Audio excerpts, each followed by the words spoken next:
The wind had teeth, and it was chewing on the world. It came down from the bighorns with a promise of snow, a hard, scraping sound that scoured the gray plains and made the new iron of the railroad tracks sing a mournful tune. Eli Morgan felt it in his bones, a familiar ache that arrived with the first frost of late autumn. He pulled the collar of his sheepskin coat tighter, his gaze sweeping over the wire fence that marked the edge of his land. It was a thin line drawn against the vast emptiness of Wyoming territory, a fool's attempt to impose order on a land that answered to nothing but the sky. He was a man built for this country, or perhaps reshaped by it. At 32 years old, his face was a map of sun and wind, with quiet gray eyes that missed little and revealed less. The silence was his oldest companion. It had settled in his heart the day he buried his younger brother, Jacob, and it had never truly left. He worked from sunup to sundown, the rhythm of the ranch his only sermon, the company of his horse and dog his only congregation. Dry Creek, the small town hunched a few miles east, was a place for supplies, not solace. Its church steeple was a bony finger pointing at a heaven he no longer spoke to, and its saloon was filled with noise that only made him feel quieter.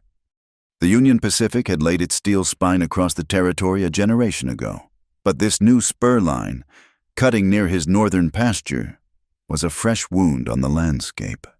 It brought strangers and noise, and it was a constant reminder that the world was shrinking, pressing in.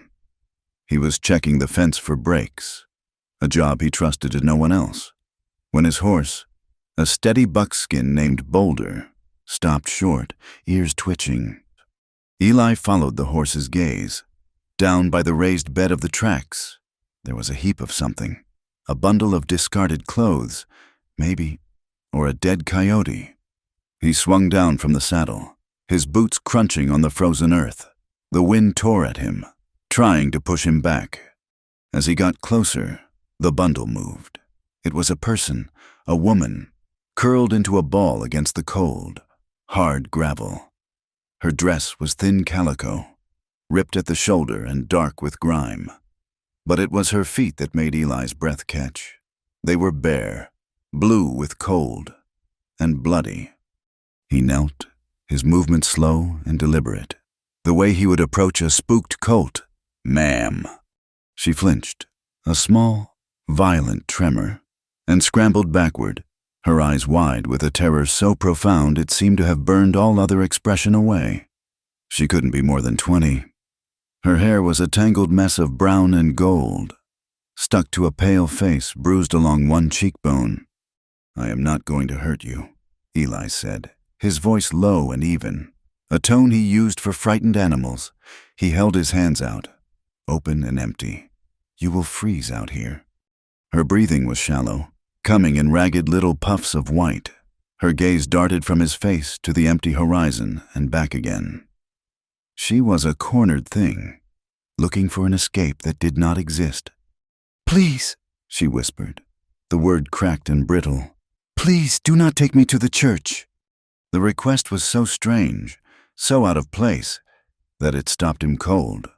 In this part of the country, the church was the first place you took the lost and the suffering. It was the heart of Dry Creek, presided over by Preacher Collins, a man whose piety was as loud as his brother Thomas's wealth.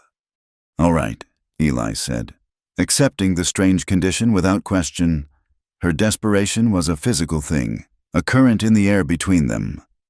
"No church, but you cannot stay here. My line cabin is a mile west. It is warm." She watched him for a long moment, her eyes searching his for some sign of deceit. Whatever she saw, or perhaps whatever she failed to see, seemed to be enough. She gave a tiny, almost imperceptible nod. He helped her to her feet. She was lighter than a sack of feed, but leaned on him with the weight of utter exhaustion. As he lifted her onto Boulder's back and mounted behind her, he felt something hard and rectangular tucked inside the front of her dress. She tensed as his arm brushed against it, her whole body going rigid. He ignored it, clucking to the horse and turning away from the railroad, away from the town, toward the sheltering bulk of the low hills where his cabin stood. The line cabin was a simple affair. One room built of sturdy logs, with a stone fireplace, a narrow cot, and a rough-hewn table. It was a place for a man to weather a storm or watch over a herd in calving season.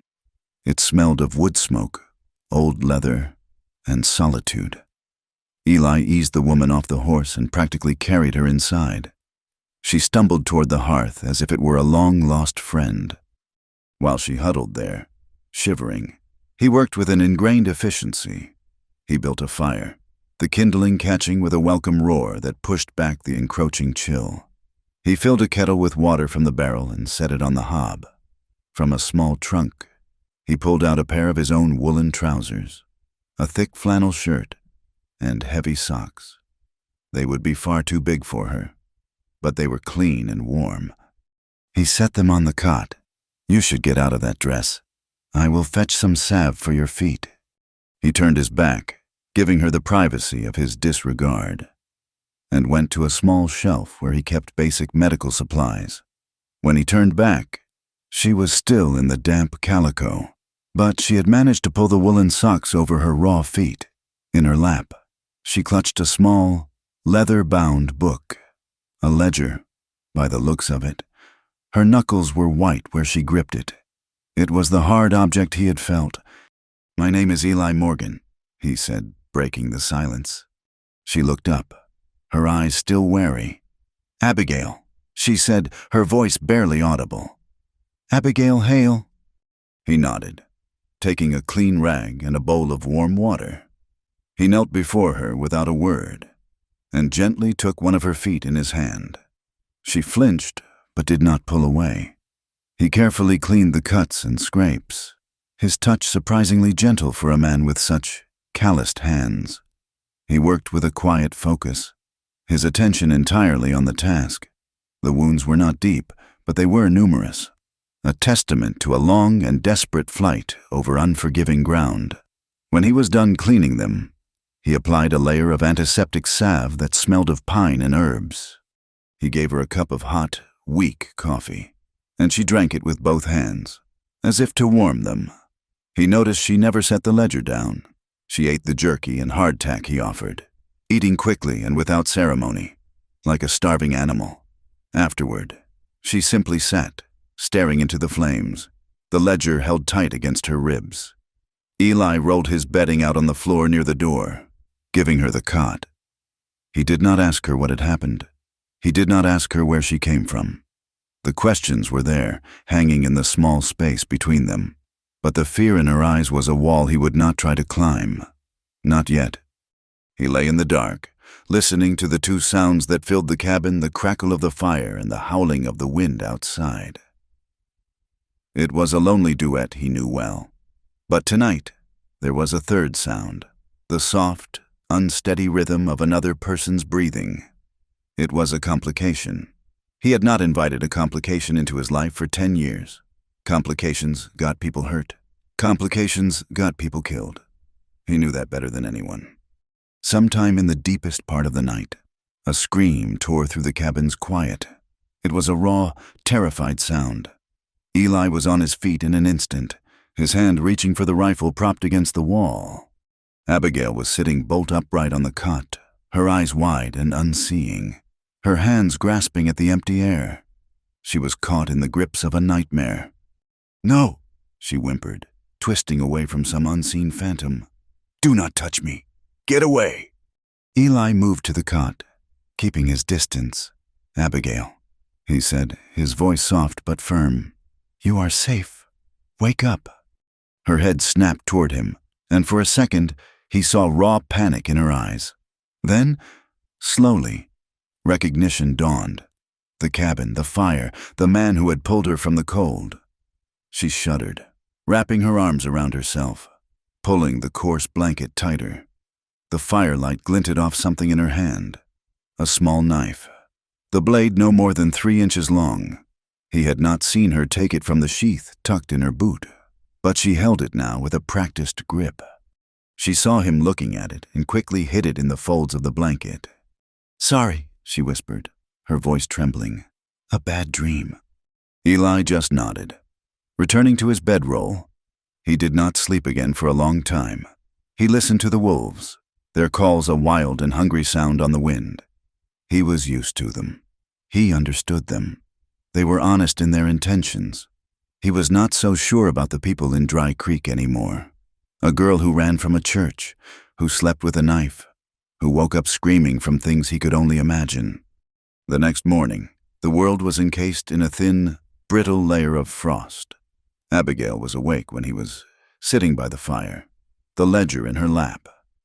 She looked exhausted, the skin under her eyes shadowed and bruised.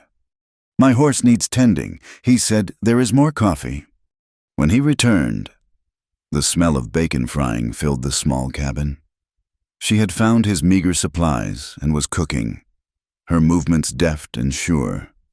It was a small act of normalcy in a profoundly abnormal situation. They ate in silence. The quiet did not seem to bother her. Perhaps she, too, was used to it. After they ate, she looked at him, a new resolve in her eyes. "You have been kind to me, Mr. Morgan. I do not have a way to pay you." "I did not ask for payment," he said. "Still," she hesitated, then opened the leather ledger on the table between them. "You should know why you cannot take me back. You should know what you are sheltering." Her finger, slender and trembling slightly, pointed to a line in the book. It was a list of names and figures, written in a neat, precise hand. He saw names he recognized, ranchers from the valley, and next to them, sums of money. Then he saw a larger, recurring payment, listed as a donation. The name next to it made the air go out of his lungs. Henderson. And the recipient, listed on the top of the page, was Thomas Collins. "Henderson is paying Collins," Eli said, his voice flat. He looked at her. "Why?" "For water rights," Abigail said quietly. "Mr. Collins is using his brother's sermons to convince folks that the old creek allotments are ungodly, that the water should be controlled by a righteous committee for the good of the town. A committee headed by him and funded by Mr. Henderson. They are trying to squeeze the small ranchers out, get them to sell their land for pennies on the dollar." Eli stared at the name. Henderson, the man whose ambition had led to a dispute over grazing land a decade ago. A dispute that had ended with gunfire, and with Jacob bleeding out in the dust. The wound, the one Eli thought had scarred over, tore open anew. "How do you come to have this?" he asked, his voice rougher than he intended. "I kept the books for Mr. Collins. He said I was an orphan he was saving from a life of sin. He thought me too simple to understand what I was writing down." Her expression darkened. "He decided my soul required a special kind of purification, a private ceremony. When I refused, he locked me in. I fought. I took the book and I ran." Eli looked from the ledger to her bruised face, to the memory of her sleeping with a knife in her hand. She was not a complication. She was a reckoning. Henderson and Collins. The greed of one and the false piety of the other, woven together in the pages of this book. And this girl, this slip of a girl, had stolen their secrets. He knew, with a certainty that settled deep in his gut, that they would not just let her go, they would be hunting for her, and for the book she carried. He stood up and walked to the cabin door, looking out at the vast, cold landscape. By taking her in, by cleaning her wounds, he had made a choice. He just had not realized it until now. The wind howled, rattling the door in its frame, as if to remind him that some storms, once they begin, cannot be outrun. You either face them, or you get torn apart. The north wind laid siege to the cabin for 3 days. It was a relentless, scouring force that moaned under the door and rattled the single window pane as if demanding entry. For two people who had been complete strangers, the small room became their entire world. A rhythm established itself, born of necessity and the shared, unspoken understanding that they were in this together. For now. The days were measured by the shrinking pile of firewood and the simple tasks of survival.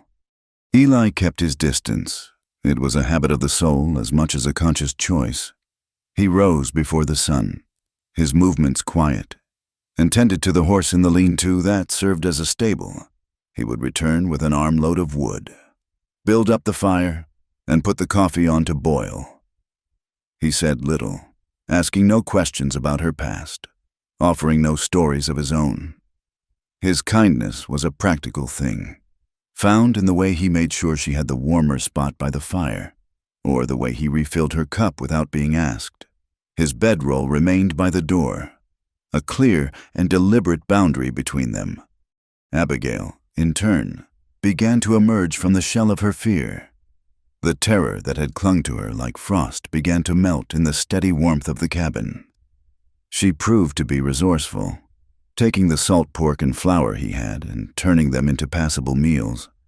She moved about the small space with a quiet grace, her hands always busy. She swept the rough plank floor with a makeshift broom of twigs. She mended the rip in her dress with a needle and thread from his kit, and she spoke to Boulder in low, soothing tones when she helped Eli check on him. In a small wooden crate that held a few of Eli's possessions, she found a worn, cloth-bound book. It was a collection of poems by a woman named Emily Dickinson. Tucked inside the cover, in faded ink, was a name Eleanor Morgan, his mother. Abigail would read from it in the afternoons, her voice a soft murmur against the roar of the wind, the simple, powerful words filling the silence between them. Eli would sit at the table, mending a bridle or cleaning his rifle, and he would listen. He had not heard those poems read aloud since he was a boy. They were the ghosts of a softer time, and hearing them in this woman's voice was a strange and unsettling comfort. One morning, during a brief lull in the wind, Abigail stepped outside. The world was a study in gray and brown, the sky a heavy, oppressive lid. Yet, in the lee of the cabin wall, protected from the worst of the wind, a single blue wildflower was blooming. It was a small, stubborn speck of color in the bleakness. She carefully picked it and brought it inside, placing it in a tin cup of water on the table. The sight of it was startling. It was a fragile declaration that life, however small, persisted. Eli found his eyes drawn to it again and again. She still kept the small knife with her, tucked into the waistband of the trousers he had given her. It was a constant, subtle reminder of the danger that had driven her here. One afternoon, watching her stare into the fire, her hand resting near the hilt of the blade, Eli made a decision. A 3-inch knife was a desperate weapon at best. He took his Colt revolver from its holster hanging on a peg. He broke it open, checking that it was unloaded. He placed it on the table. The sound of the heavy metal against the wood made Abigail jump. "You know how to use one of these?" he asked, his voice even. She shook her head, her eyes fixed on the gun. "It is better than a knife," he said simply. "A knife requires you to be close. You do not ever want to be close." He spent the next hour teaching her. His instruction was methodical, impersonal. He showed her how to load the cartridges, how to snap the cylinder shut. He made her hold it, feel its weight. Her hand trembled at first. He stood behind her, his voice low in her ear, correcting her stance. "Feet apart, lean into it, do not let it push you back." He adjusted her grip, his fingers briefly brushing against hers, a touch that was purely functional yet sent a jolt through the space between them. He did not remark on it, and neither did she. He set up a tin can on a fence post outside. "Let the breath out slow," he instructed, his voice calm. "Do not pull the trigger. Squeeze it, gently. Think about the can. Do not think about a man, just the can." Her first shot went wide, kicking up dirt a foot to the left. The recoil startled her, but she did not drop the gun. Her second shot was closer. The third hit the post with a solid thwack.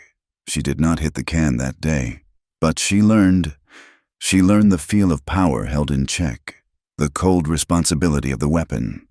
When they were done, she cleaned the gun under his watchful eye, her movements becoming more certain. He saw a flicker of something new in her face. Not confidence, perhaps, but the absence of utter helplessness. On the fourth morning, the wind finally died. A fragile quiet descended upon the land. With the quiet came a new problem. The sack of flour was nearly empty, and the coffee was gone. "I have to go to town," Eli announced. It was not a question. Abigail's face went pale. The fragile calm she had cultivated vanished. "No, please, they will be looking—" "We are out of food," he stated, his tone leaving no room for argument. "I will be back before nightfall. No one will come up here. Just keep the door barred." He could see the fear in her eyes, but she nodded, a tight, jerky motion. He left her with a loaded Colt on the table and his rifle propped by the door. As he saddled Boulder, he felt her watching him from the cabin doorway, a small, solitary figure in a vast, indifferent landscape. The ride to Dry Creek felt longer than usual. The town was just as he had left it, a handful of wooden buildings huddled against the cold. But the atmosphere was different. There was a current of excitement, of shared gossip, running through it. In Miller's Mercantile, as he gathered flour, coffee, and salt, he heard the story. It came in hushed, eager whispers between two ranchers' wives. The preacher's own son, Samuel, one said, stabbed him right in the shoulder. She was a wicked one. That Abigail Hale. Thomas Collins took her in, gave her a good home, was set to see her married, and she repaid him with violence. "I heard she was meeting men out by the railroad," the other added, her voice thick with righteous indignation. "A fallen woman. The devil gets in them. You know." Eli kept his back to them, his face impassive, as he paid for his goods. He added a box of cartridges for the Colt and another for his rifle. "Mister." Miller gave him a curious look but said nothing. Outside, tacked to the post in front of the sheriff's office, was a freshly printed notice. His eyes scanned the words, his stomach tightening into a cold knot. "Wanted $50 reward for information leading to the whereabouts of Abigail Hale. Age approx. 20. Fled from her lawful guardians. Considered unstable and potentially dangerous. Report any sightings to Sheriff Brody or Deputy Calloway." The poster was a lie, crafted to turn an entire territory into her hunters. There was no mention of Henderson or a stolen ledger, only the carefully constructed image of a deranged, ungrateful woman. It was clever. It was cruel. "Morgan." Eli turned. Deputy Calloway stood there, a young man who wore his badge with more pride than sense. He was chewing on a toothpick, trying to look important. "Heard you had some trouble with your fence up by the new rail line," Calloway said. His eyes narrowed slightly. "See anything unusual out there the last few days? Any strangers passing through?" The world seemed to shrink down to the space between the two of them. Eli could feel the weight of the lie before he even spoke it. He thought of Abigail, her bruised face, the terror in her eyes when she woke from her nightmares, the stubborn blue flower in the tin cup. He thought of his brother Jacob, dead because of Henderson's greed. He met the deputy's gaze without flinching. "Nothing but the wind and a few hungry coyotes." "Calloway," he said, his voice as calm and empty as the prairie sky. "The country is quiet." The deputy seemed satisfied. He spat his toothpick into the dust and nodded. "All right, you keep an eye out anyway. $50 is a lot of money for just talking."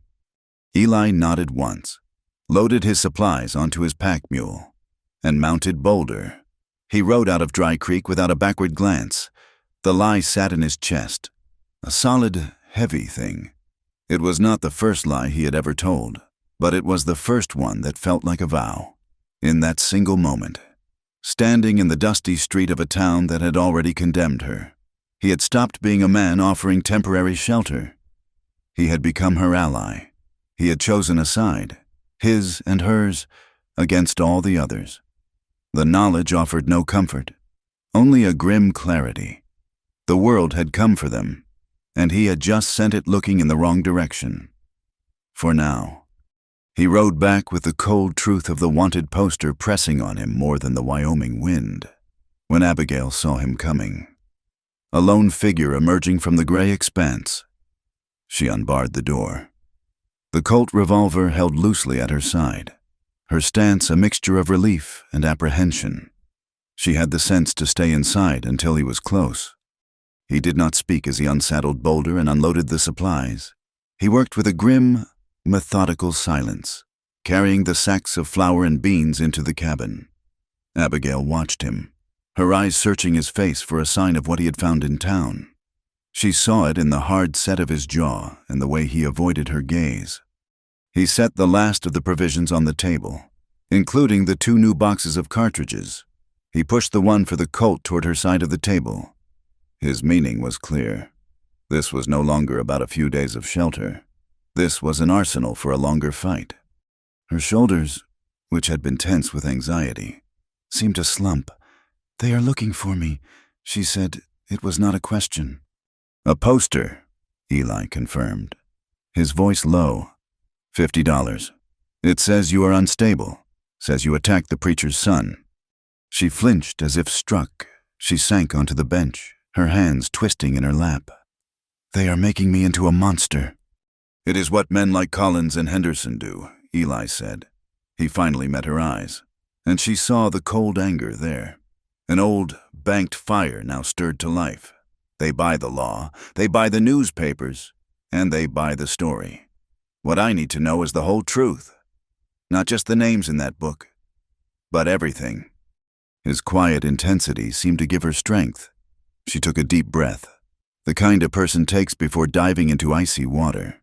She opened the ledger on the table, the book that had become the center of their small, dangerous world. "It is not just about the money," she began, her voice gaining a fragile steadiness. "It is about the water. Henderson wants to control Dry Creek. Not just the creek, but all the water that feeds it. The springs, the runoff. He has been buying up land for years, but some people will not sell. You, the Millers, the Jensens." Eli nodded slowly. He knew the pressure. Henderson had made him an offer for his land a year ago, an offer that was insultingly low. He had refused. So Henderson found a different way, Abigail continued, her finger tracing a column of figures. "He gives money to Thomas Collins? Big amounts, listed as charitable donations. Collins uses that money to fund his little projects, a new roof for the church, a charity fund for widows. He makes himself look like a saint. Then, from the pulpit, his brother the preacher starts talking about water, how it is a gift from God that should be shared by the community, managed by righteous men for the common good. He is whipping people into a frenzy, making them believe that a man's deed to his own spring is a form of greed." The pieces clicked into place for Eli, forming a picture that was ugly and brutally clear.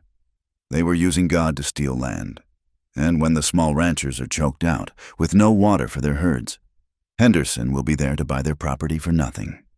"Exactly," Abigail whispered. "That is what the ledger proves. The flow of money, the dates of the payments, and the dates of the sermons. It is all there."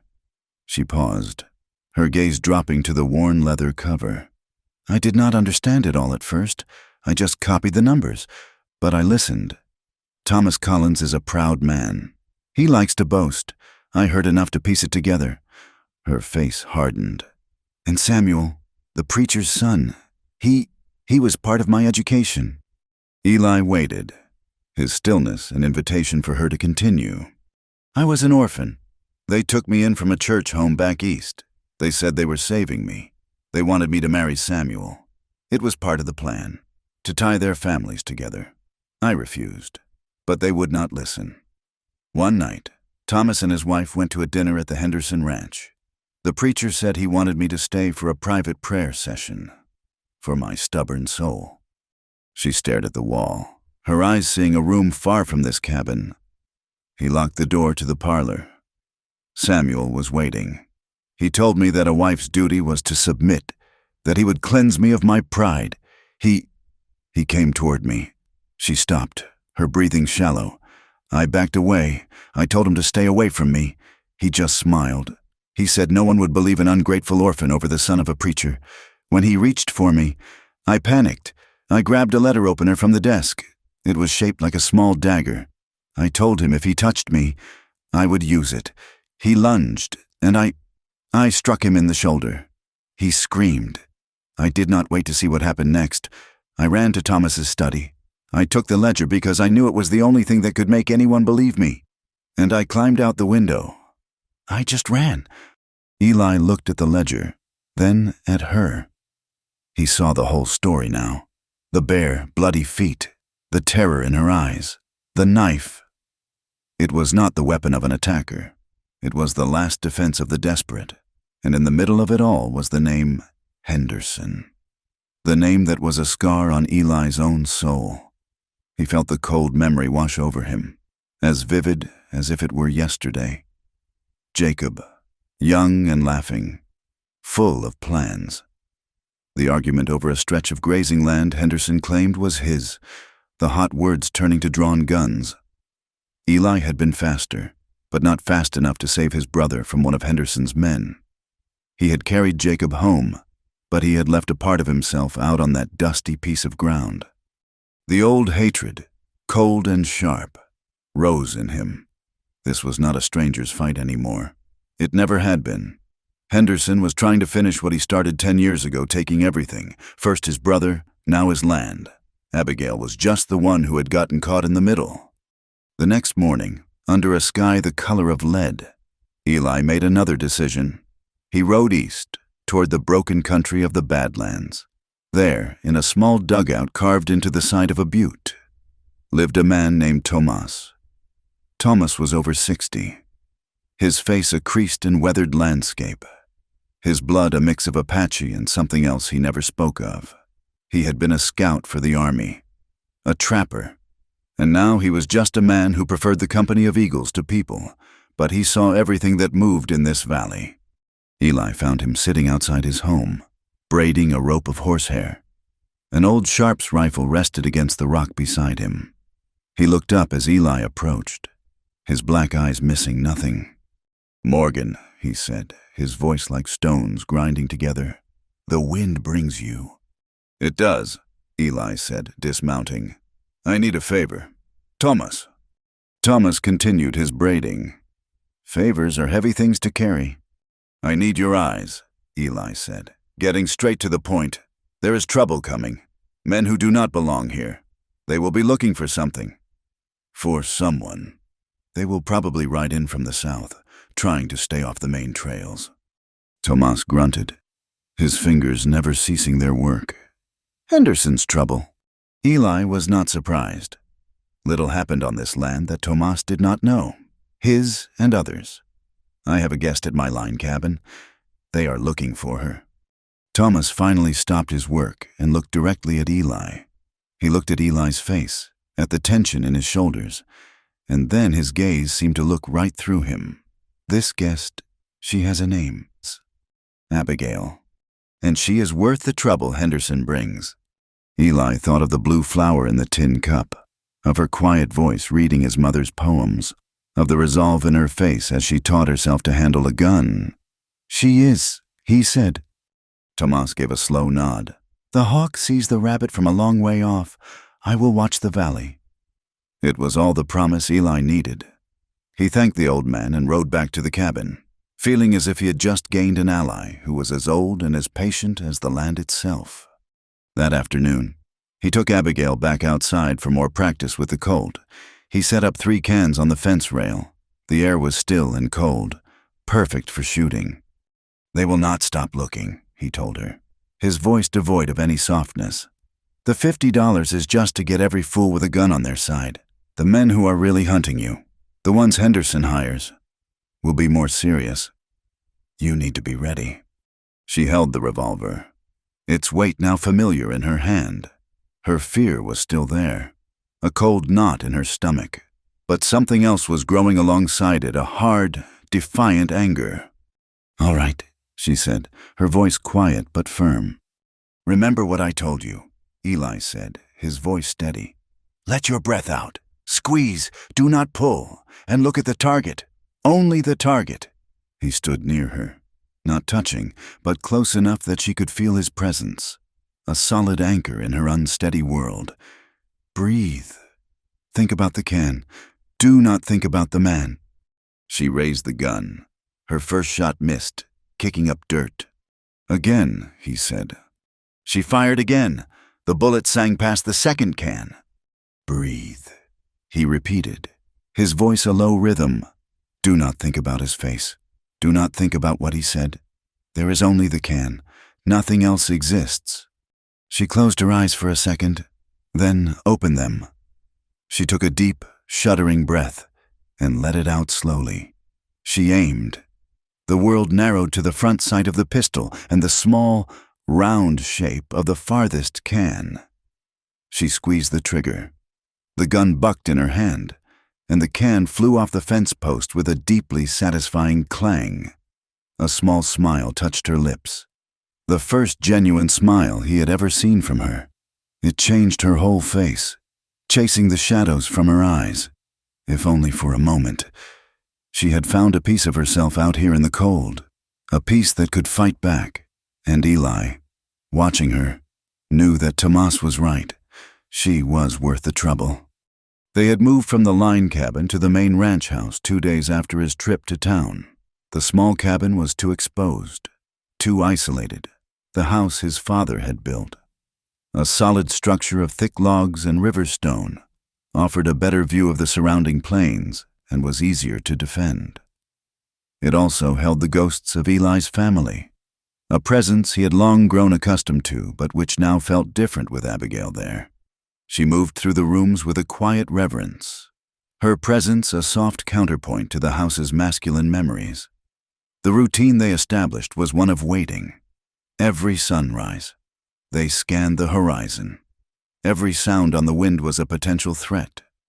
The warning came not from Tomas, but from Eli's dog, a scruffy collie mix named Buck. A low growl rumbled in his chest long before Eli could see the riders. He went to the window, his body instantly alert. 4 men on horseback, moving slowly, deliberately, not like men simply passing through. Downstairs, he said to Abigail, his voice calm but hard. Now. He had shown her the small root cellar the day before. The entrance was a trap door in the floor of the main room, hidden beneath a heavy bearskin rug his father had taken in the Bighorns years ago. She did not hesitate. She took the ledger, her knife, and the Colt, and disappeared into the cool darkness below. Eli slid the heavy rug back into place, put a fresh log on the fire, and poured himself a cup of coffee. He sat at the table, his rifle leaning against the wall next to him, and waited. He could hear their horses now, the jingle of harnesses and the low murmur of voices. They stopped in the yard. One man dismounted and stomped onto the porch, his spurs scraping against the wood. The knock on the door was loud and impatient. Eli took a slow sip of coffee before rising. He opened the door a few inches, enough to see the man standing there. He was a small, wiry man with a ferret's face and eyes that shifted constantly. Behind him, 3 other men sat on their horses, their expressions a mixture of boredom and menace. Looking for Eli Morgan, the man said. His voice was a high-pitched whine. You found him. Name's Pike, Weasel Pike. He tried to peer past Eli into the house. We are looking for a girl. Brown hair, young. Maybe you've seen her. There is a reward. I have seen the poster, Eli said, his voice flat. He did not move, his body blocking the doorway. I have not seen the girl. Pike's thin lips stretched into a smile that held no warmth. Funny thing, that we tracked her this way. Tracks just seemed to vanish right on your land, like she just flew away. The wind covers a lot of tracks out here, Eli said. Maybe you should go look where it blew her. One of the men on horseback chuckled. Pike's smile vanished. We would like to take a look around. Just to be sure, this is Henderson land, you know, or will be soon enough. He likes his neighbors to be cooperative. The mention of Henderson's name was a deliberate spark thrown into kindling. Eli felt the familiar cold anger rise, but he kept his face a mask. This is my land, and you are not welcome on it. You can turn your horses around and ride back the way you came. Pike's eyes darted to the rifle leaning against the wall, then back to Eli's face. He was weighing the odds. $50 was not enough to die for. A man all alone out here, Pike said, his voice soft and full of insinuation. Things can happen. A fire, a stray bullet. It would be a shame. It would, Eli agreed. He moved his hand slightly, letting it rest on the doorframe, inches from the rifle. The message was unmistakable. Pike held his gaze for a long moment, then spat a stream of tobacco juice into the dirt next to the porch. Have it your way, Morgan, but we will be back. He turned and swung back onto his horse. The four of them rode away. Not fast, but with an air of unfinished business.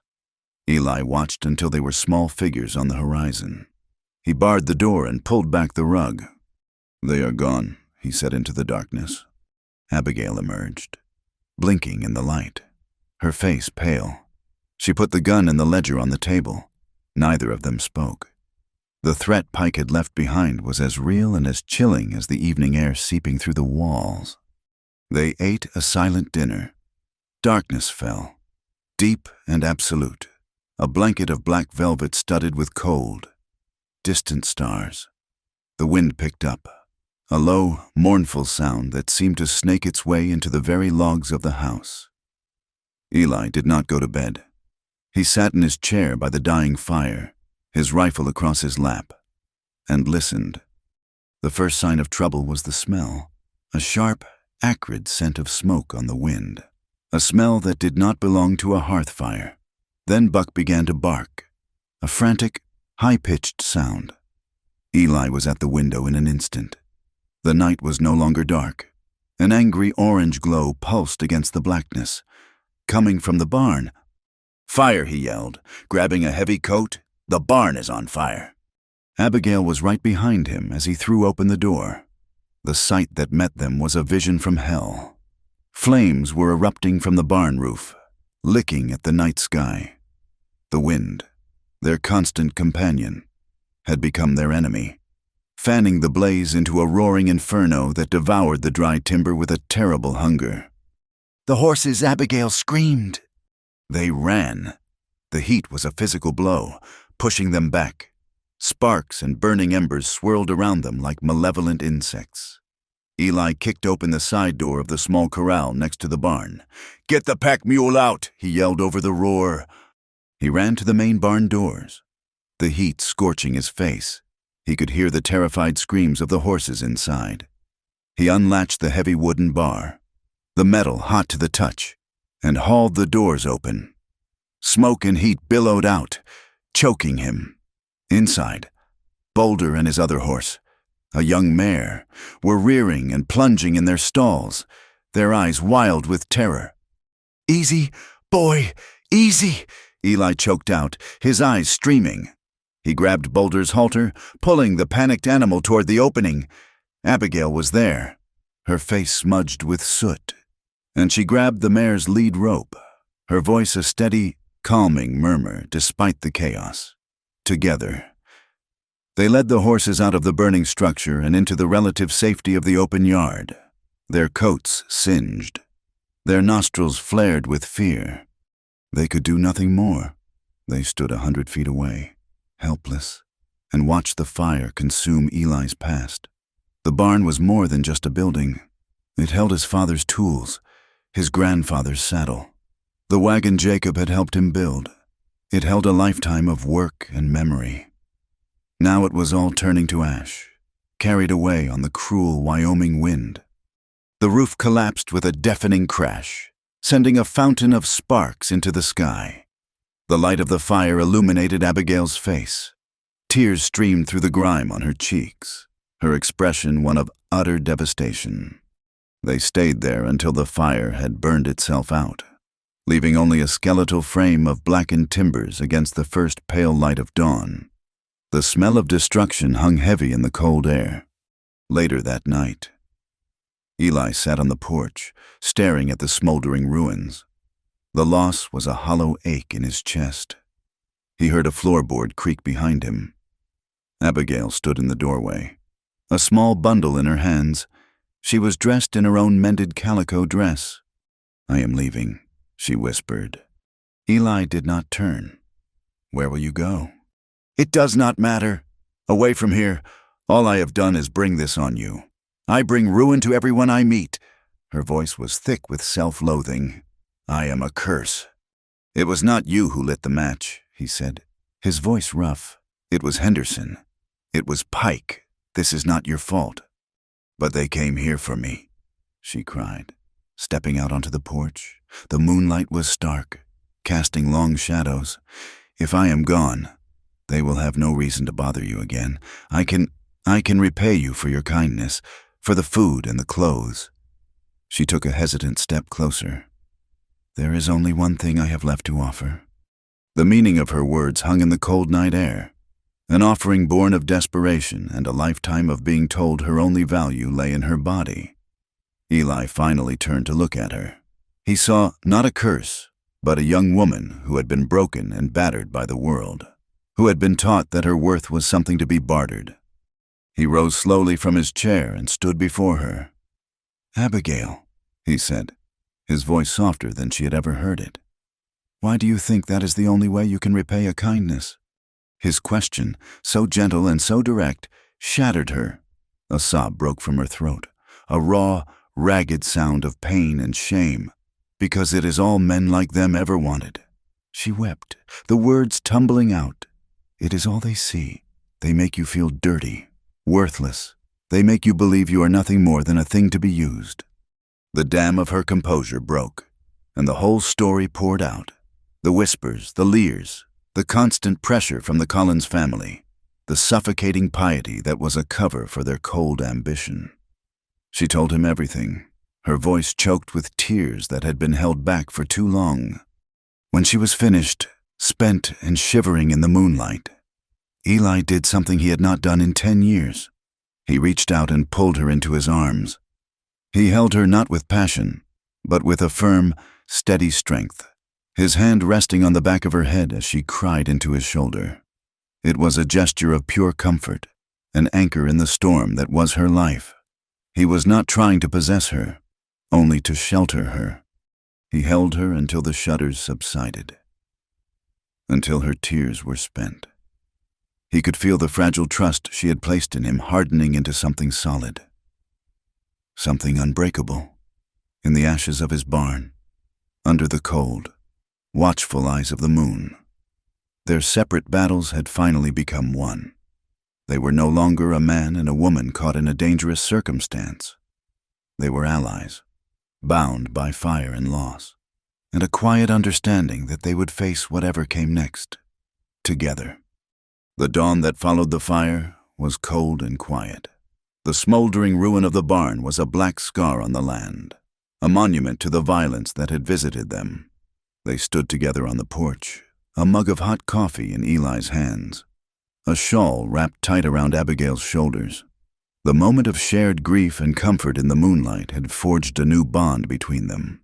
The fear was still there, a low hum beneath the surface, but it was now overlaid with a hard, shared resolve.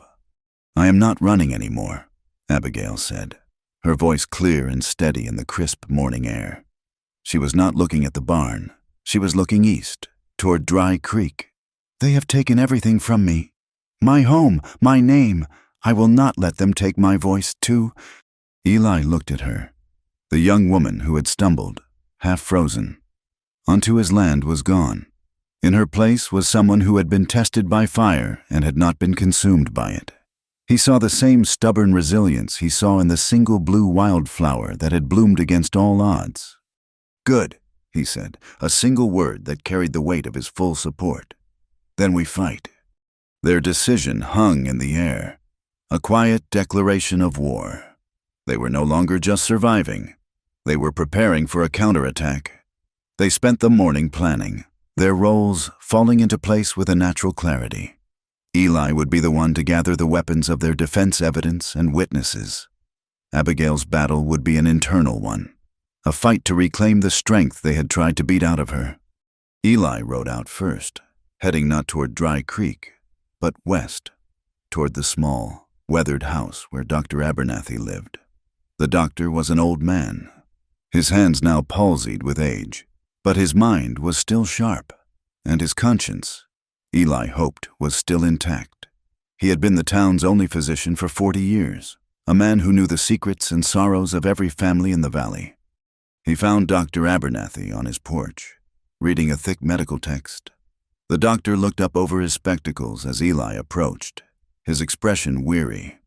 "Morgan," he said, his voice thin and reedy, "I heard about your barn. A terrible thing." "It was," Eli said, getting straight to the point. "I am not here about the barn. Doctor, I am here about Abigail Hale." The doctor's face closed up immediately. He took off his spectacles and began polishing them with a handkerchief. "That is a sad business. A troubled girl." "She is not troubled. She is terrified," Eli countered, his voice low and intense. "She came to my place the night she ran. I have seen the bruises on her face, on her arms. I need to know if you saw them, too." Dr. Abernathy stopped his polishing. He looked out at the distant mountains, his gaze unfocused. "Preacher Collins brought his son, Samuel, to me that night, a flesh wound in the shoulder." The boy was agitated. He told a story about an unprovoked attack. "And did you believe him?" Eli pressed. The old doctor sighed. A long, tired sound. "I have been a doctor in this territory since before it was a territory. I've learned that the loudest story is not always the truest one. But Thomas Collins is a powerful man, Eli, and Henderson stands behind him. I am an old man. I have a small pension. I want to live out my last years in peace." "There is no peace in letting a lie stand," Eli said, his voice quiet but unyielding. "I remember when my brother Jacob was brought to you. Your hands were steady then. You did everything you could. You told my father the truth about the wound. You did not shy away from it." The memory of Jacob seemed to land a physical blow on the old man. He winced, his face sagging. That was a long time ago. "Is a man's conscience different now than it was then?" Eli asked. He was not angry. He was appealing to the man of integrity he knew the doctor to be. "Abigail has a ledger. Doctor, it shows the money flowing from Henderson to Collins. It shows their motive. But I need more. I need someone to speak to the marks on her body. Marks that look a lot like fingers that grip too hard. You are the only one who can do it." Eli left the doctor on his porch, the unspoken question hanging between them. He did not know if the man would find his courage, but he had planted the seed. From there, he rode to the Badlands to see Tomas. He explained their plan, to face Collins and Henderson in whatever forum they could. Tomas listened, his weathered face impassive. When Eli was done, the old scout spat into the dust.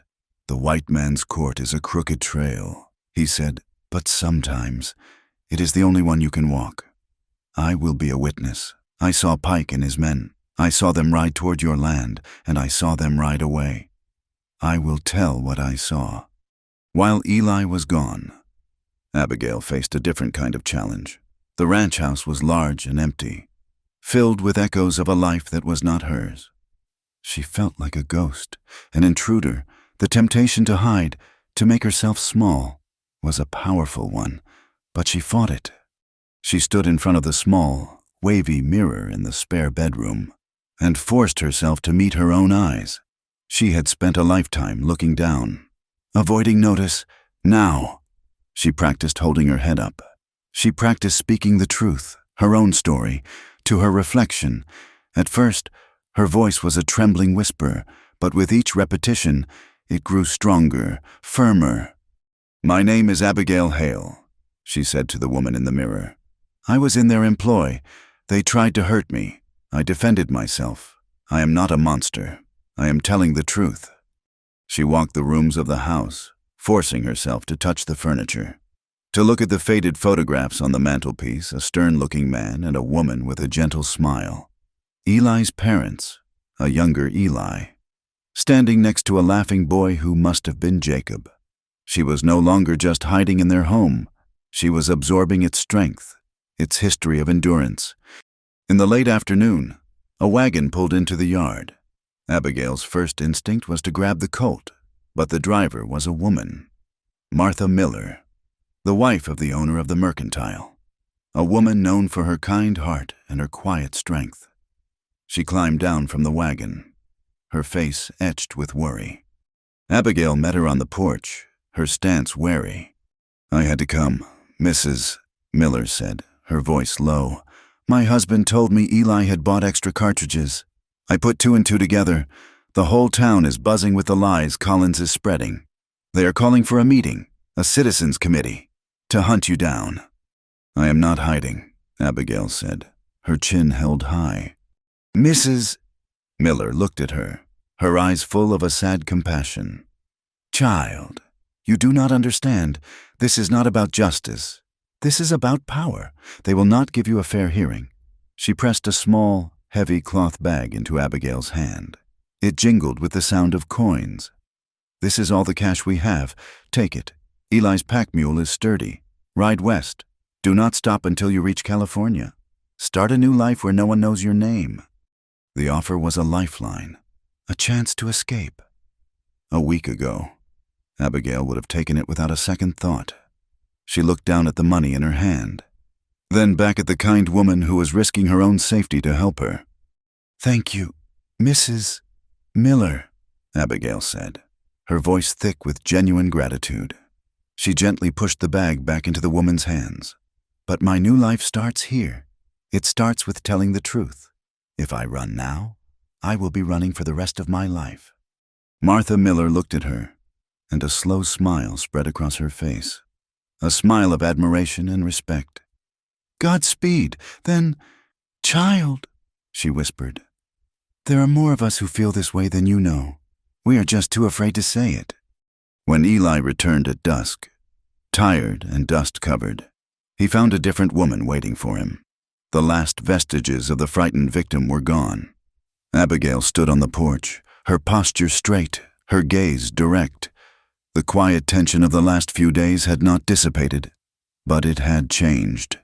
It was no longer the tense silence of fear, but the charged silence before a storm. The town was gathering its forces, a righteous mob fueled by lies and piety. Thomas Collins was riding the wave of outrage he had created, turning the search for a lone woman into a moral crusade. But here, in this lonely ranch house, under a vast and unforgiving sky, the resistance was quietly gathering its own strength, preparing for the battle to come. The days that followed settled into a tense quiet, the calm before a battle. They moved with purpose, their shared goal a silent understanding between them. It was Eli who broke the stillness one morning, his face grim as he studied the horizon from the porch. "Henderson's men will have driven most of my cattle from the north pasture by now," he said, his voice a low rumble. "They will be trying to foul the spring up there next, cut off the last of my water. I need to ride up and see what is left." "I am coming with you," Abigail said. It was not a request. She stood in the doorway, the Colt holstered at her hip, her face set with a determination that mirrored his own. He did not argue. He had seen her shoot. More than that, he had seen the steel in her spine. He gave a single, sharp nod. They rode north into the broken country that led toward Red Knife Canyon, a jagged scar in the earth. The landscape was stark and beautiful, but today it felt menacing. Every rock and gully seemed to be a potential hiding place. They moved slowly, their eyes constantly scanning the ridges above them. Buck, the dog, trotted ahead, his senses on high alert. They were halfway to the canyon mouth when Buck suddenly froze, a low growl starting deep in his chest. In the same instant, the air split with the sharp crack of a rifle. A chip of rock exploded from a boulder not 6 inches from Eli's head. "Down!" Eli yelled, swinging from his horse and pulling Abigail with him. They scrambled for the cover of the same boulder as another shot sang through the air where they had just been. He pushed Abigail behind him, drew his own rifle, and peered cautiously around the edge of the rock. The shot had come from a high ledge on the canyon wall, a perfect sniper's nest. A puff of white smoke gave the position away. Eli fired back, the report of his rifle echoing through the canyon, but the shot was hurried, meant only to keep the shooter's head down. "Just one man up there. I think," he said, his voice tight, "but he has us pinned." He did not see the second man, but Abigail did. From her position, pressed against the rock, she had a slightly different angle of view. She saw a flicker of movement in the thick brush to their left. It was Weasel Pike, his ferret face contorted with concentration, his pistol drawn, trying to circle around their position to get a clear shot. Eli was focused on the sniper, laying down suppressive fire. He was completely exposed to this new threat. There was no time to shout a warning, no time for her to draw the Colt and take careful aim. Pike was raising his pistol. Abigail's hand went instinctively to her waist, but her fingers closed not around the butt of the revolver, but around the smooth, familiar handle of her small knife. It was a part of her, an extension of her will to survive. In one fluid motion, born of pure, desperate instinct, she drew it and threw it. The blade spun end over end, a flash of silver in the gray afternoon light. It was not a long throw, perhaps 20 feet. It struck Pike high in the arm, burying itself in the fleshy part of his shoulder. He screamed, a high, thin sound of shock and pain, and his pistol clattered to the ground. The sniper on the ledge, distracted by the scream, rose up to see what had happened. It was the mistake Eli had been waiting for. His rifle barked once. The man on the ledge jerked backward and disappeared from view. The sudden, shocking silence that followed was broken only by Pike's whimpering and the sound of 2 horses, Henderson's other men, crashing through the brush in a frantic retreat. They were not paid to fight, only to ambush and intimidate. With the odds evened, they wanted no part of it. Eli scrambled over to Pike, kicked the pistol away, and pulled the knife from the man's shoulder with a sharp tug. Pike howled. "Get on your horse and ride," Eli ordered, his voice like ice. "Tell Henderson the next time he sends dogs. I will put them down for good." Pike, clutching his bleeding arm, staggered to his horse and fled.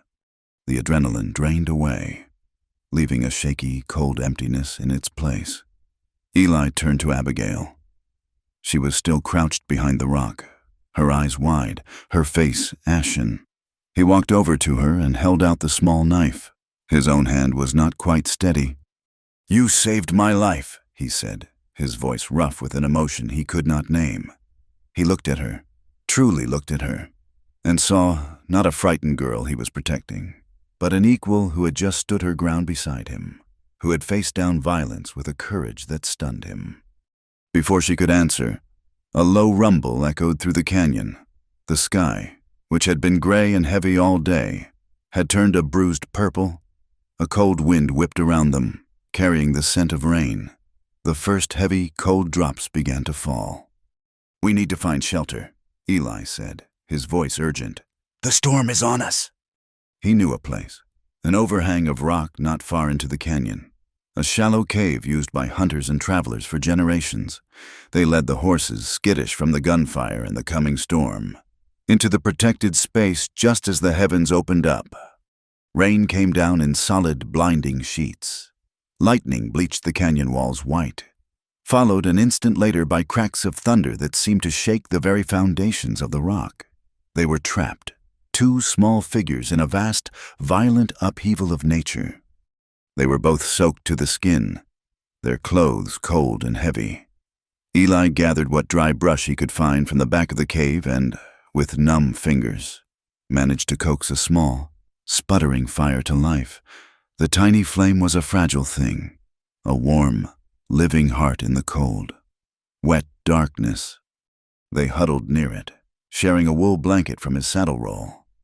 The storm raged outside, a wild and elemental fury that matched the turmoil they had just survived. In the flickering firelight, Eli saw that Abigail was shivering, not just from the cold, but from the aftershock of the fight. They did not speak for a long time. There were no words for what had passed between them. He had seen the depths of her courage, and she had seen the cold, efficient deadliness he was capable of. They had saved each other. Slowly, as the fire grew stronger and the warmth began to seep back into their bones, the storm began to subside.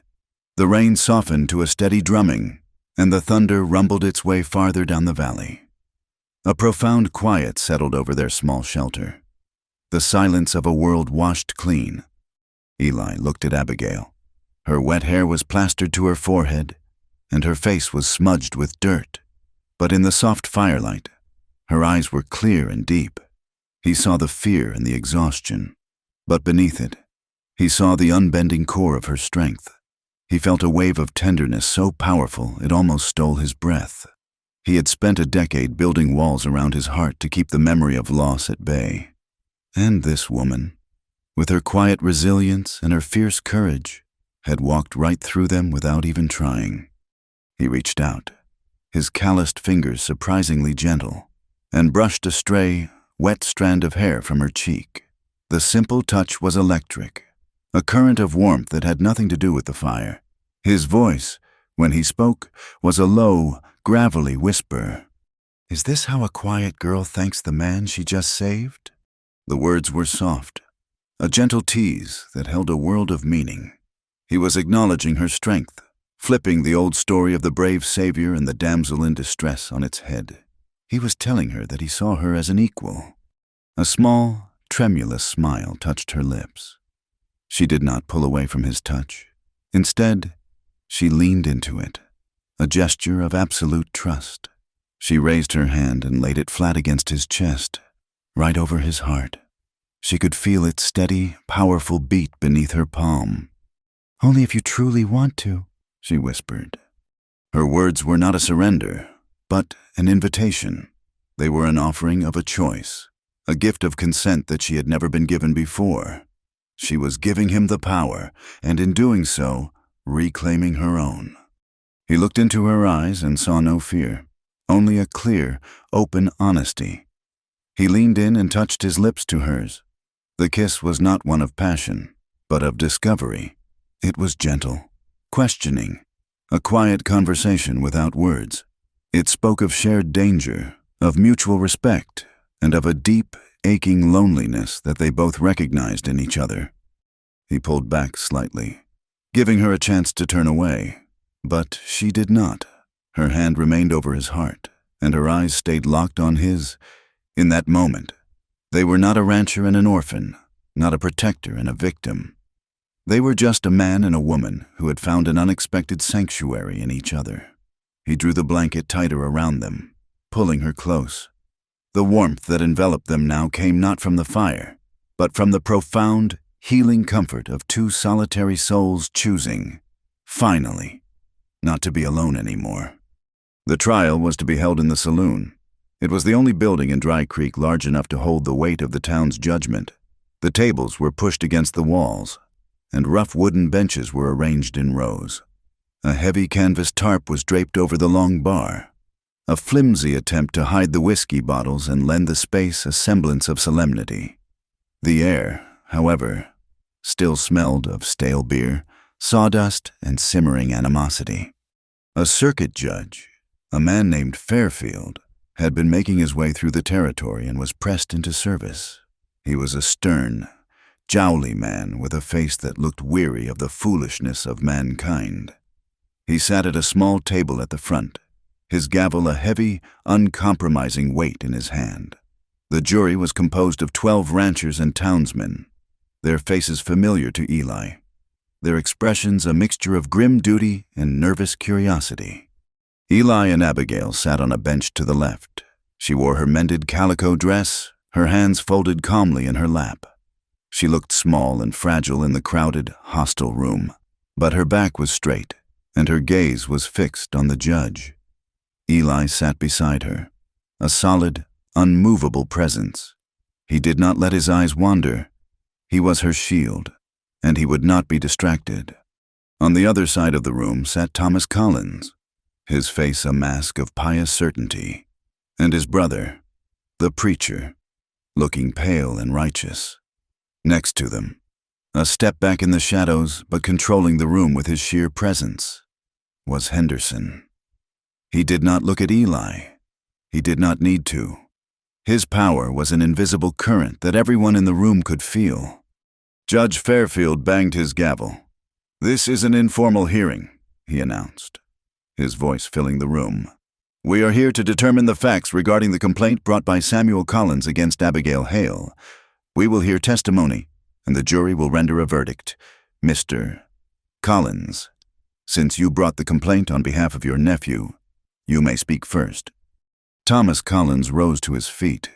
He was a practiced speaker, a man who knew how to sway a crowd with emotion and accusation. He did not speak to the judge or the jury. He spoke to the whole room, his voice ringing with theatrical outrage. "We are here today because a serpent found its way into our town, into my very home," he boomed, pointing a finger at Abigail, a woman of loose morals and a violent heart, whom I, in my Christian charity, took in from the gutter. I offered her a home, a family, the promise of a respectable life. And how was this charity repaid with deceit, with wickedness, when my own nephew, a boy of unimpeachable character, attempted to guide her back to the path of righteousness with prayer? She revealed her true nature.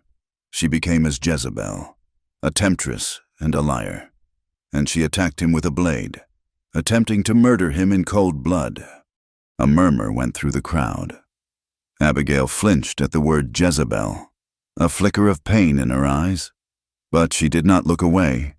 She kept her gaze forward, her hands still folded in her lap. "She fled like a thief in the night," Collins continued, his voice rising, "taking with her not just her own guilt, but a private ledger from my study, a book of accounts she has no doubt twisted to serve her own sinful narrative. This woman is a danger to this community, a poison in our midst.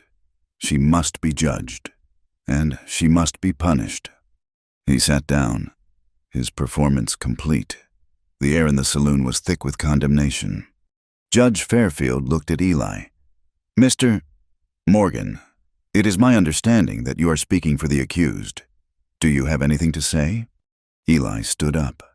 He was not a showman like Collins. His voice was quiet, but it carried in the tense silence. "I do," he said. "I have witnesses." He looked toward the back of the room. A quiet shuffle was heard, and Dr. Abernathy began to make his way to the front. He looked frail and old, and his hands trembled as he held his hat. But he walked with a slow, deliberate dignity. "Dr. Abernathy," Eli said, "once the old man was sworn in, you treated Samuel Collins on the night in question, did you not?" "I did," the doctor said, his voice thin but clear, a superficial wound to the shoulder. "It required 2 stitches. And that same week," Eli continued, "did you have occasion to see Miss Hale?" Collins jumped to his feet. "Objection. What has this to do with anything?" "Sit down, Mr. Collins," Judge Fairfield said, his voice sharp. "Let him speak. Answer the question. Doctor." "I did not see her in my official capacity," Dr. Abernathy said, looking at the jury. "But Martha Miller asked me to stop by the Mercantile on the pretense of checking her husband's cough. Miss Hale was there. Mrs. Miller was concerned about her." "And what did you observe?" Eli asked. The doctor took a deep breath. "I observed significant bruising on her upper arms and a contusion on her left cheekbone. The bruises on her arms were distinct. They were shaped like fingers. They were the marks of a person who had been gripped with great force and violence." A new murmur rippled through the room, this one tinged with uncertainty. Thomas Collins' face had gone rigid with fury. "Thank you, Doctor," Eli said. "I have nothing more for this witness." As Dr. Abernathy made his way back to his seat, Eli called his next witness, Thomas. The old scout entered the saloon. His presence was a stark contrast to the townsfolk. He moved with a silent grace, his dark eyes taking in everything. He stood before the judge, a figure of the wilderness brought into the cramped, stuffy world of men. "Thomas," Eli said, "a few days ago, did you see a group of men riding in the valley near my land?" "I did," Thomas said, his voice flat. "Do you know who they were?" "I know the one who called himself Pike. They were bounty hunters, not lawmen. They were hunting, not searching." "And where were they heading?" "Toward your ranch," Thomas said, his gaze flicking for a moment to Henderson, who sat motionless in the shadows. They rode like men who were getting paid to find something someone else had lost. The testimony was brief, but its impact was heavy. It painted a picture not of a lawful search, but of a hunt. Eli walked to the table where he and Abigail sat and picked up the leather ledger. He held it up. Thomas Collins claimed this was stolen from him. It was taken by a young woman who was running for her life, and she took it because she knew it was the only thing that could prove why they wanted to silence her. He opened the book and placed it on the judge's table. This ledger shows more than church accounts. It shows a series of very large payments, listed as donations, from Mr. Henderson to Mr. Collins, and if you look at the dates of those payments, you will find they correspond exactly with the dates Preacher Collins began his sermons about the common ownership of water. He turned to the jury, his voice low and steady. This was never about a troubled girl. It was about water.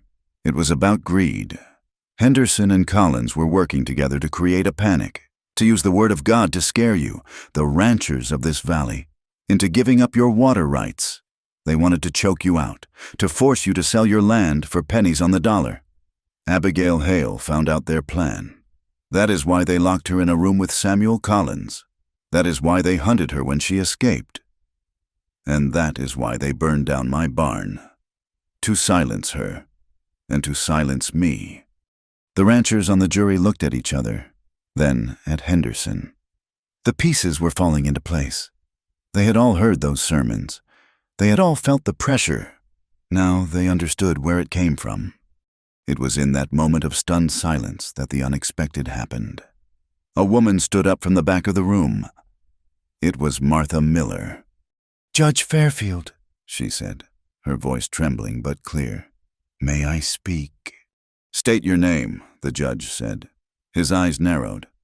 Martha Miller, Samuel Collins. He did not just try to guide Abigail with prayer. His guidance was not always righteous. He has a way of speaking to the young women of the congregation, a way of standing too close, of saying things that are not proper, words that make a woman feel unclean. A shock went through the room. Before Collins could protest, another woman stood up, a young wife of a blacksmith, barely older than Abigail. "She is right," the woman whispered, her voice barely audible. "He did it to me, too. After the Sunday service, he said he wanted to pray for my husband's soul, but his eyes were not praying." The wall of silence, built of fear and shame, had cracked. The story was no longer just about Abigail. It was about a pattern of behavior, a hypocrisy that had been allowed to fester in the shadow of the church steeple. Finally, Judge Fairfield turned to Abigail. "Miss Hale, do you wish to say anything?" Abigail stood. All eyes were on her. She did not look at the jury or the crowd. She looked directly at Thomas Collins, her gaze unwavering. "I did not try to kill Samuel Collins," she said, her voice quiet but carrying to every corner of the room. "He and his uncle locked me in a room. He told me what he intended to do. When he would not listen to my words, I picked up a letter opener to make him stay away. When he grabbed me, I defended myself. Then I ran. Everything Mr. Morgan has said is the truth." She sat down. There was nothing more to say. Her simple, powerful honesty was more devastating than any of Collins's theatrical accusations. Judge Fairfield gave his instructions to the jury. "You are to consider the evidence presented here today. The testimony of the doctor, the testimony of the scout, the accounts in this ledger, and the words you have heard from the women of this town. You are to weigh them against the accusations of Mr. Collins. This is not a court of morals. It is a court of facts." The jury filed out. They were not gone for more than 10 minutes. When they returned, the foreman, a rancher named Jensen, whose land bordered Eli's, stood to face the room. He cleared his throat. "We find Abigail Hale not guilty." A collective breath was released in the room. Abigail sagged against Eli. A wave of relief so profound it was almost painful. But the moment of victory was short-lived. Thomas Collins and Henderson rose to their feet. Their faces were not masks of defeat, but of cold, calculating fury. Henderson's men, scattered throughout the saloon, got to their feet as well, their hands resting on the pistols at their hips. As the crowd began to disperse, Sheriff Brody, who had been watching the proceedings with a stoic expression, came over to Eli. "You won, Morgan," he said, his voice low, "but you did not win anything. You made enemies of the two most powerful men in this valley. This building might have been a courtroom today, but as soon as you step outside, it is just a saloon again. And the law out there is whatever Henderson says it is. I would watch my back." Eli nodded, his hand resting on Abigail's shoulder. He knew the sheriff was right. They had won the public battle, the fight for Abigail's name. But in doing so, they had started a private war, a war with no rules and no judge. And it was a war they were not likely to survive if they stayed. They stepped out of the saloon and into the pale, late afternoon light. The air, which should have tasted of victory, was cold and thin. The crowd from the hearing melted away, men and women hurrying back to their own lives, refusing to meet their eyes. A clear space formed around Eli and Abigail, an invisible wall of fear and unspoken allegiance. The glares from Henderson's men were like physical blows, promising a reckoning that no jury could prevent. Sheriff Brody's warning echoed in Eli's mind, a grim and honest assessment of their new reality. They had won the verdict, but in doing so, they had marked themselves as outsiders in the only home Eli had ever known. The ride back to the ranch was a long, silent journey through a landscape that now felt alien. Every rock and tree, once a familiar comfort, now seemed to hold a potential threat. When they arrived, the blackened skeleton of the barn stood as a stark welcome, a monument to the price of their defiance. They stood on the porch of the house his father had built, the house where he had grown up, where he had grieved his brother. He looked out at the rolling plains, the land that was in his blood and bones. He had fought for it, bled for it. But he knew, with a certainty that was as solid and as painful as a stone in his gut, that it was no longer his. The valley would not hold them. It would choke them, one way or another. Henderson and Collins would see to that. They would poison his wells, scatter his herd, and turn every neighbor against him until all he had left was a piece of paper and a field of bitter memories. Abigail came to stand beside him, her presence a quiet and steady warmth against the encroaching chill. She did not speak, but she did not have to. She laid her hand on his arm, and he understood. She was ready to follow him, wherever he chose to go. He was no longer just fighting for his land or for Jacob's memory. He was fighting for a future that now included her. "My father used to say this land owns the man, not the other way around," Eli said, his voice quiet. He turned to look at her, his eyes full of a sorrow that went deeper than the loss of a barn.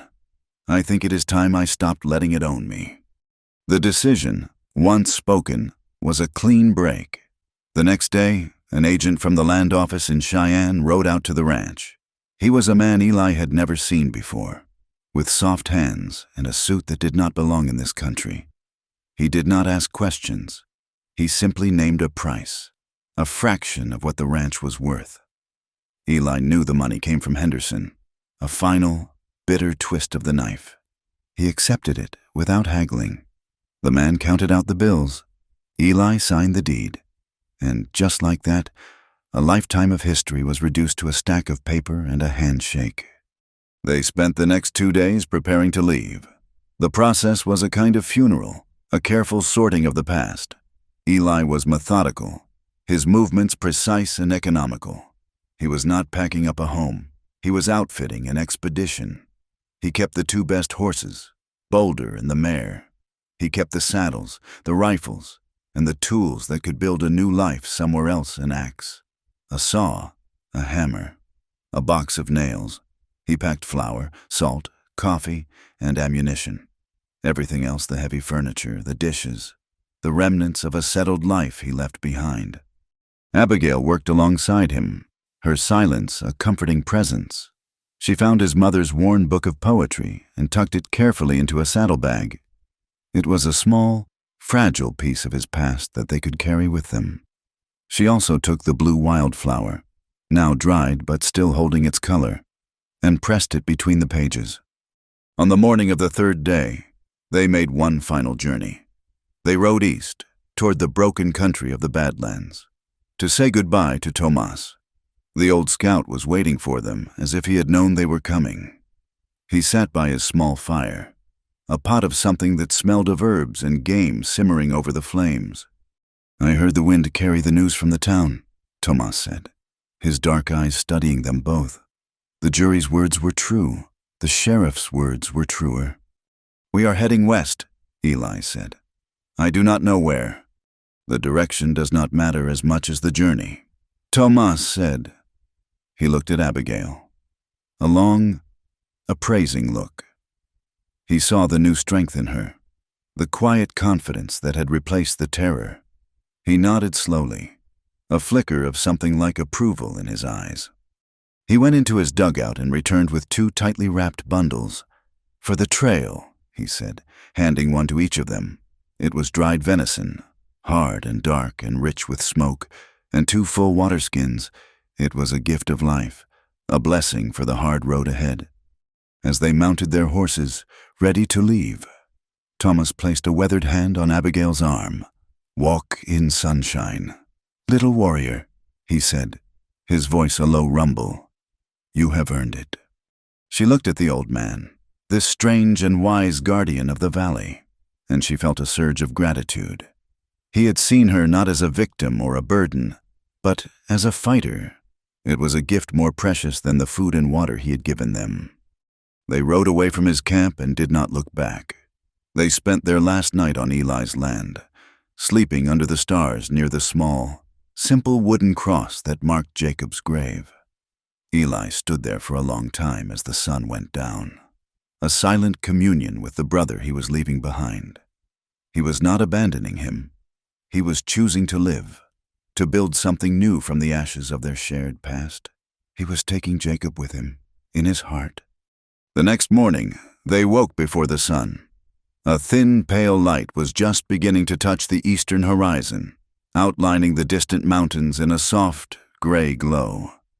The air was cold and sharp, holding the clean, empty promise of a new day. They saddled the horses, the creak of leather the only sound in the vast stillness. They mounted, 2 solitary figures in an immense landscape. Eli looked at Abigail. Her face, illuminated by the dawn, was calm and resolute. She met his gaze, and in her eyes, he saw not the end of a story, but the beginning of one, their story. He turned his horse, bolder, to the west, toward the unwritten pages of the map, toward a future they would have to build for themselves. Abigail urged her mare up alongside him. The great empty canvas of the American West stretched out before them. A place as harsh and as unforgiving as the men they were leaving behind. But it was also a place of possibility. A place where a man and a woman could make their own laws, build their own home, and live a life defined not by the land they owned, but by the dignity they shared. The first rays of the sun broke over the mountains, bathing the prairie in a thin, hopeful light. They spurred their horses into a steady walk, their faces toward the dawn, and they did not, even for a moment, look back. Thank you for listening to our story tonight. Please comment where you are listening from so we can all connect and share our thoughts. And do not forget to subscribe to our channel Wild West Night, like the video, and support us further by pressing the hype button so this story can be heard by more people.